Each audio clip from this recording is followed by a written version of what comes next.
So, there's an interesting epidemic going on. But first, a little product placement, just to show you that I'm a devout Coke drinker. By the way, I don't get paid by Coca-Cola as of yet to drink. Maybe I'll do one day.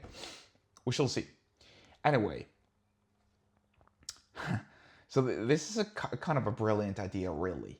But it's also a little bit, ethically and morally, it's a little bit questionable. So here's the basic premise, and I'll get into the discussion later on. A woman, 92 years old woman, who's bound to a wheelchair, who obviously can't go anywhere, whose children are living elsewhere in the country and they can't see her, feels a little bit, well, actually very, very alone, loneliness. That's the topic. And so she pays upwards of $2,000 a month another woman to come see her. Now this woman, obviously her job is to take care of her, assure that she's got her medicines, etc. But the main point of the visit isn't so much physical care, it's more emotional care. It's to offer company because the woman feels lonely. Now, it's really sad that it's gotten to this place, that the elderly have to pay somebody else, somebody younger, money to come see them, to come hang out, because they don't have company. I mean, what happened to living in a generational home? Just think about that. What happens if back in the day when multiple generations live together under the same roof? I'm not saying that's ideal. I'm not saying it's the best solution. Oftentimes, or several times, it's not. I'm just suggesting the idea that maybe people could think a little bit further ahead. Now, here's where the brilliant persuasion and business idea arises. It's not like there's getting and by the way, this applies predominantly for the Western Hemisphere, Western Europe, North America, probably some other countries as well, but predominantly the Western Hemisphere, aka the West.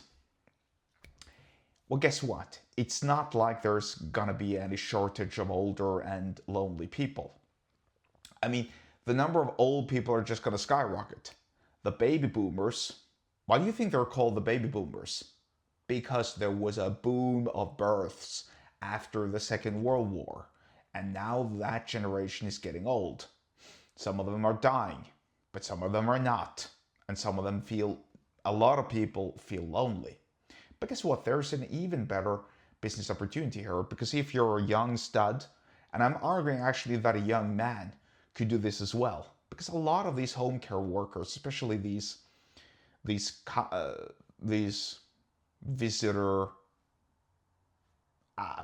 visitors, or whatever you want to call them, they're women.